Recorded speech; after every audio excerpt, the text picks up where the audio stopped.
కాదు సీత గారు, అంటే ఏంటి ఇంట్రెస్ట్ మనకి? అంటే మీ జర్నీ నాకు ఆన్ కెమెరా కొంచెం తెలుసు.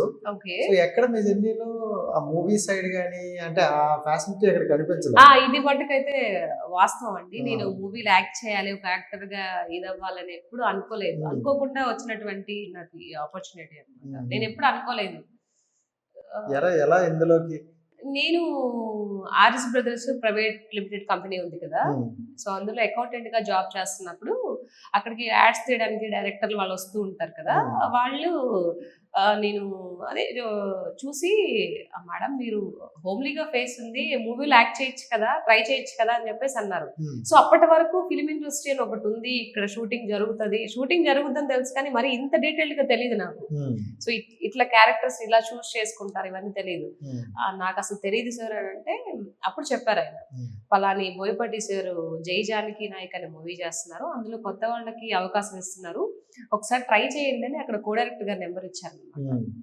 ఆ నంబర్‌కి నేను అది ఒక 2 డేస్ తర్వాత కాల్ చేశాను. ఓకే. కాల్ చేస్తే ఒకసారి ఆఫీస్‌కి రండి అని చెప్తే మాదాపూర్‌లో ఆఫీస్ ఉండే. హ్మ్. అని అది పెట్టుకొని ఆటోలెక్కి అప్పుడంతా అట్లనే ఉండేది కదా! ఎతుక్కుంటూ ఇక్కడ బోయపాటి సార్ ఆఫీస్ ఎక్కడ అని అడుగుతూ వెళ్ళాననమాట. వెళ్ళిన తర్వాత నేను ఫస్ట్ ఫిల్మ్ ఇండస్ట్రీలో మాట్లాడిన వ్యక్తి సార్ బోయపాటి సార్. అసలు ఓహ్! ఎంత హుందాతనంగా మాట్లాడారో ఆయన. హ్మ్. నేను చూడంగానే షాక్ అయ్యాను. అమ్మో! ఇంత పెద్ద డైరెక్టర్‌ని మనం కలుస్తున్నామా అనేసి. అసలు ఎంత బాగా మాట్లాడారో సార్. హ్మ్. సో ఫస్ట్ సెలక్షన్ ఓకే అయిందా అప్పుడు? అప్పుడు ఒక డైలాగ్ చెప్పమన్నారు. హ్మ్. ఏదైనా ఒక డైలాగ్ చెప్పండి అనంటే, ఎక్కడ ఏంటి అని అడిగారు. ఏ ఊరు? ఏం హ్మ్. చేస్తుంటారంటే, ఇట్లా అకౌంటెంట్‌గా జాబ్ చేస్తున్నాను అని చెప్పాను. తర్వాత డైలాగ్ చెప్పమంటే, అది ఇంత చాటమారుతో నాకు ఏమంటివి అది నేను నేర్చుకో ఉన్నాను కానీ అప్పుడు ఇలా మూవీస్‌లో యూజ్ అవుతది. ఇట్లా ఆడిషన్‌కి యూజ్ అవుతదని తెలీదు నాకు. హ్మ్. జస్ట్ ఇష్టం నాకు. పౌరాణికకు సంబంధించిన డైలాగ్స్ అంటే ఇష్టం. హ్మ్. తర్వాత చెప్పిన తర్వాత ఏంటి అయిపోయిందా అన్నాడు. అయిపోయింది sir. Okay. Okay. Okay. Perfect. Okay. ఇంకా నేర్చుకో మంచిగా ఉంటది. హ్మ్. సరే మీరు హ్యాపీగా అకౌంటెంట్‌గా జాబ్ చేసుకోండి. నేను వచ్చినప్పుడు చెప్తాను. మీ హ్మ్. నంబర్ అక్కడ కింద ఇచ్చేసి ఎళ్ళండి. ఓకే అమ్మా జాగ్రత్త అని చెప్పేసి పంపించారు. ఇంక తర్వాత ఒక 10, 15 డేస్‌కి, 20 డేస్‌కో కాలొచ్చింది. హ్మ్. నేను యాక్చువల్‌గా అంతకుముందు జాబ్ చేస్తున్నప్పుడు నా సాలరీ 13,000 13,000 ఓకే. అక్కడ అకౌంటెంట్‌గా జాబ్ చేస్తున్నప్పుడు 13, 15 ఉండింది. ఆ! ఇక్కడికొచ్చిన తర్వాత నా పర్ డే రెమ్యూనరేషను మొత్తం 8 రోజులు ఏమో చేశాము. హ్మ్. 3,500 పర్ డే. ఆ! హ్మ్. ఇదేదో బావుంది కదా! అనుకున్నాను. సో, 10,000కి 30,000 అలా కాదు. 40,000 కోటి ఇచ్చేసింది. విద్యలు కూటి కొరకే అన్నట్టు. అవును. సో, ఎవరైనా మనం కష్టపడిన డబ్బు గురించే కష్టపడతాం. ఇది కొంతమంది ఇది చేస్తారు కానీ అక్షర సత్యం ఇది. అవును. కోటి విద్యలు కూటి కోసమే అని ప్రతి ఒక్కరు కష్టపడేది ఆ ఒక్క రూపాయి కోసమే. హ్మ్. నాకెందుకు ఇదేదో బావుంది కదా అనిపించింది. అక్కడ నెలంతా నేను కష్టపడితే 13,000 ఇక్కడ షూటింగ్ చేసుకుంటే నాకు 3,500 ఇచ్చినప్పటికీ 8 రోజులు చేస్తే నాకు బానే వచ్చింది కదా అమౌంట్ అనిపించింది. ఆ! సో, ఇదేదో బావుంది అని చెప్పి ఇంక సెట్‌లోకెళ్తే ఉంటారు కదా! హ్మ్. కో డైరెక్టర్లు, మేనేజర్లు వాళ్ళని అడిగితే సార్ ఏదైనా ఉంటే అవకాశం చెప్పండి సార్ అని చెప్పట్లా అట్లా హ్మ్. నిజంగా అండి ఫిల్మ్ ఇండస్ట్రీలో మేనేజర్లు కానీ, కో డైరెక్టర్లు కానీ తర్వాత వీళ్ళు ఎక్కువ ఇది చేశారనమాట. హ్మ్. సో, పలానా ఇక్కడ మూవీ ఆఫీస్ ఉంది అక్కడికెళ్ళండి సీత గారు. నిజంగా వాళ్ళకి సూపర్. అంటే నేను చూసినంత వరకు చాలా మందికి ఆఫర్‌లొచ్చినా చాలా మంది స్టార్‌లయినారంటే దానికి కారణం ఈ ఏడీలు, కో డైరెక్టర్స్ ఈళ్ళే. అవును. ఎందుకంటే ఒక దగ్గర అవుతుంది, ఆడిషన్ ఉంది, లేదంటే ఈ అమ్మాయి బా చేస్తుందని అవును. రిఫర్ చేసేవాళ్ళు. కానీ సీత గారు అంటే ఇప్పుడు బయటున్న సొసైటీ గురించి మాట్లాడుకుంటే కొంతమంది ఇలాంటి ఆఫర్‌లని చెప్పి సో ఈ కమిట్మెంట్స్ అని కానీ లేకపోతే సమ్ రీజన్స్ వల్ల చాలా మంది అమ్మాయిలు వచ్చి వెళ్ళిపోవడం కూడా జరిగిందన్నమాట. ఇది ఎక్కడ జరుగుతుందంటారు? అది మన వ్యక్తిత్వాన్ని బట్టి ఉంటుంది కదండి. ఇప్పుడు నేనున్నాను. నేను లేవని చెప్పట్లేదు. పూర్తిగా లేవని చెప్పట్లేదు. అట్లా అని చెప్పేసి అందరూ అంత పనికిమాలిన ఎదవలు ఉండరు. ఇండస్ట్రీ చాలా గొప్పది. కళ్ళమ్మ తల్లి. అయితే కొన్ని జరుగుతూ ఉంటాయి. క్యాజువల్‌గా ఇప్పుడు ఒక 100 మంది ఉన్నప్పుడు 100 మందిలో ఇద్దరో ముగ్గురో కొంచెం పనికిమాలినోళ్ళు ఉంటారు కదండీ. సో ఏదో చేయాలి అట్లా అంటూ ఉన్నప్పుడు వాళ్ళు ఏదైనా అడిగినప్పుడు మనం ఏంటంటే మనం దాన్ని సునాయాసంగా తప్పించుకోవాలి.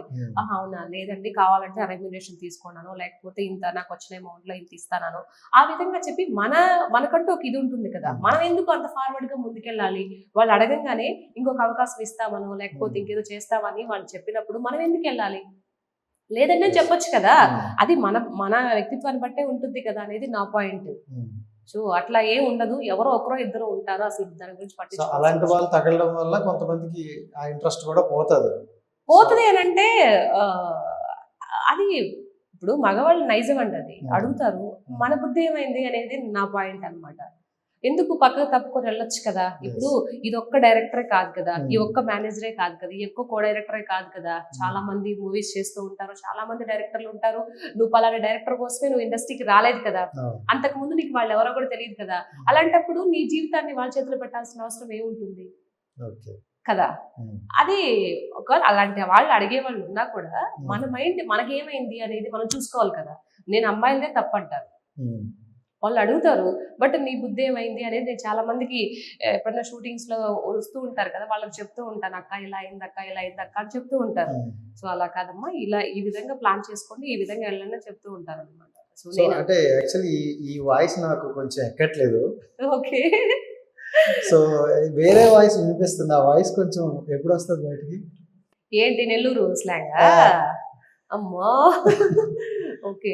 అంటే ఎక్కువగా మిమ్మల్ని యాక్సెప్ట్ చేసేది అంటే సినిమాల వరకు మీకు ఎంత ప్రభావం చూపిస్తుందో దానికి మించి సోషల్ మీడియాలో మీ వాయిస్ కావచ్చు, మీరు మాట్లాడే మాటకు కావచ్చు, అంటే నిజాన్ని నిర్భయంగా చెప్పే విధానం కావచ్చు, దానికి సెపరేట్ గా ఒక ఫ్యాన్ బేస్ అయితే ఉంది. సో ఇది ఎప్పుడు స్టార్ట్ అయింది ఈ జర్నీ? అది నేను ఆ నెల్లూరు స్లాంగ్ మాట్లాడేది ఎప్పుడు పాలిటిక్స్ స్టార్ట్ అయిన తర్వాత, ఏదన్నా ఇప్పుడు టీడీపీ వైఎస్ఆర్సీపీ పార్టీ వాళ్ళు లేకపోతే తదుపరి ఎవరు పార్టీ నాయకులు ఏదన్నా మాట్లాడినప్పుడు ఏదైతే ఈ బుక్ లాంగ్వేజ్ ఉందో మాట్లాడితే మాట వినరన్నమాట. కొంచెం దానికి మనం ఏదైతే చెప్తామో దానికి కొంచెం మన నెల్లూరు స్లాంగ్ దట్టించి మాట్లాడామనుకో బాగా ఎక్కుతుంది కదా, బాగా వింటారు, అందరికి రీచ్ అవుద్ది అనే నేపథ్యంలో అది నాకంతటా వచ్చినటువంటి ఆలోచన అన్నమాట. అంటే ఇప్పుడు వచ్చే మూవీస్ కూడా మీకు ఆ స్లాంగ్ యూజ్ అయింది అనుకోవచ్చా? అవుతుంది కదా, అవుతుంది. సో చూసే వాళ్ళు ఆ టైప్ లో కావాలని అడుగుతారా? అడుగుతారు. సూపర్.